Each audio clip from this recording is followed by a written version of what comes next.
नहमदुहु व नुसल्ली अला रसूलिहिल करीम। अऊज़ु बिल्लाहि मिनश शैतानिर रजीम। बिस्मिल्लाहिर रहमानिर रहीम। रब्बि इश्रह ली सदरी व यस्सिर ली अमरी वहलुल उक़दतम मिन लिसानी यफ़क़हू क़ौली।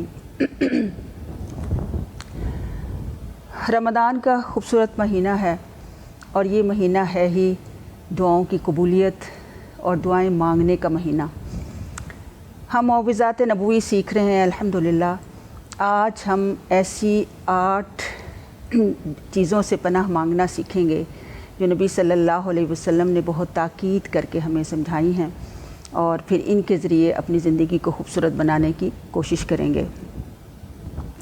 सैयदना अनस रदियल्लाहु अन्हु फरमाते हैं कि मैंने अक्सर नबी सल्लल्लाहु अलैहि वसल्लम से ये दुआ सुना करता था। वो दुआ क्या थी, इसको गौर से सुने और याद करके इसको अपनी ज़िंदगी का हिस्सा ज़रूर बनाएं।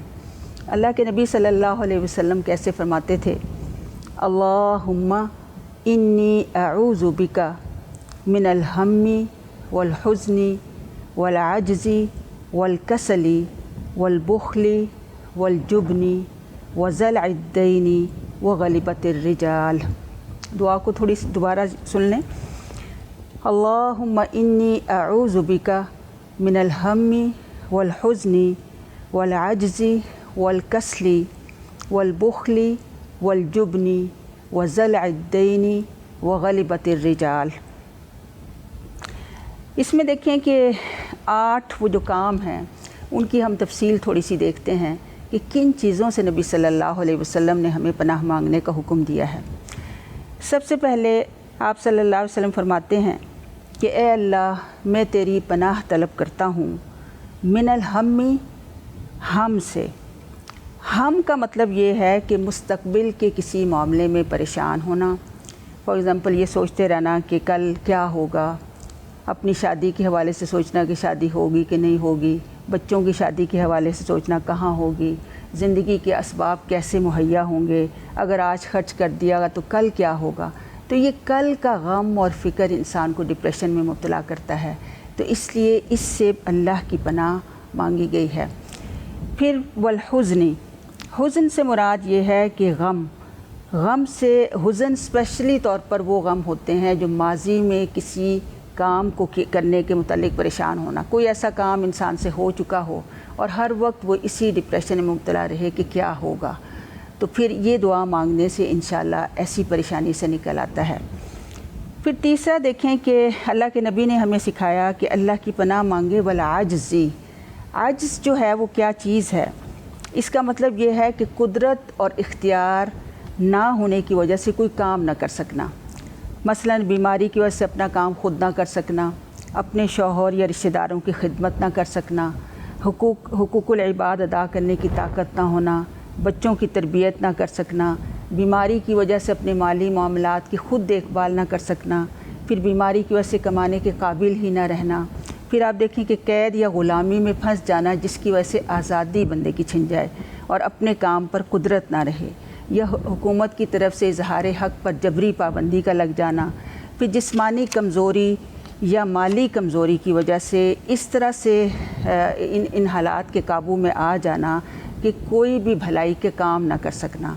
फिर ये कि इज्ज़ में ये चीज़ भी आ जाती है कि बुराई देखकर इख्तियार होने के बावजूद भी बुराई को रोक ना सकना। फिर इस तरह बहुत सी सूरतें हो सकती हैं। इसलिए इस कुदरत और इख्तियार की हालत को छिन जाने से हमें चाहिए कि हम अल्लाह रब्बुल आलमीन की पनाह लें, क्योंकि अल्लाह ही हमें बचा सकता है। फिर देखिए कि इसमें 5वीं चीज़ जो है वल कसली। कसल कहते हैं सुस्ती को, इसका लफ्ज़ी तर्जुमा सुस्ती है, लेकिन कसल का दायरा बहुत ज़्यादा वसी है। इसमें ये चीज़ भी आ जाती है कि जैसे खैर का कोई काम करना चाहता था लेकिन महज़ अपनी सुस्ती की वजह से वो काम ना कर सके, अपनी ज़िम्मेदारियाँ ना अदा कर सके, किसी का हक़ अदा करना था लेकिन वो सुस्ती की वजह से ना कर सके। यानी ऐसी सुस्ती जो इंसान को दीन और दुनिया दोनों मामलात में बंदे को इस तरह से सुस्त कर दे कि वो कोई फ़ायदेमंद काम ना कर सके। तो ऐसे कसल से प्यारे नबी सल्लल्लाहु अलैहि वसल्लम ने हमें पनाह मांगना सिखाया है। फिर इसके बाद इसकी 6ठी बीमारी आती है वल बुख़्ल।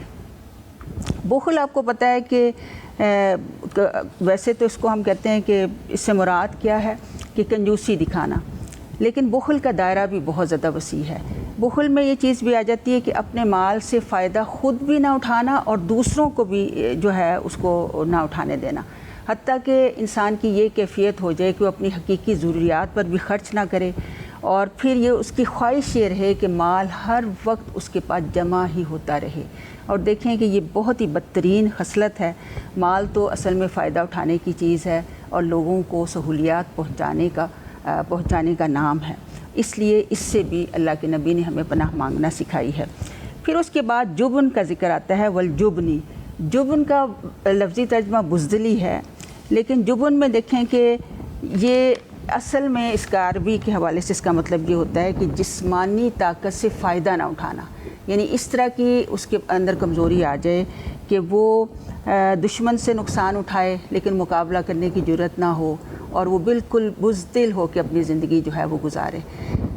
اس کے بعد ساتویں چیز جو ہے وہ کیا ہے، وَزَلَعِ الدَّيْنِ وَغَلِبَتِ الرِّجَالِ۔ زلع الدین، یا کہیں ہمیں دوسری دعاؤں میں اس طرح کے الفاظ بھی آتے ہیں کہ غلبت الدین، اس سے مراد ایسا قرض ہے جسے ادا نہ کر سکنے کی استطاعت نہ ہو، قرض خواہ مطالبہ کر رہے ہوں لیکن ادائیگی کی کوئی صورت نظر نہ آ رہی ہو، اس لیے مقروض ہونے کی صورت میں یہ دعا ہر وقت زبان میں رہے گی تو انشاءاللہ اللہ تعالیٰ قرض سے نجات کا کوئی نہ کوئی ذریعہ جو ہے وہ ضرور ہی بنا دیں گے۔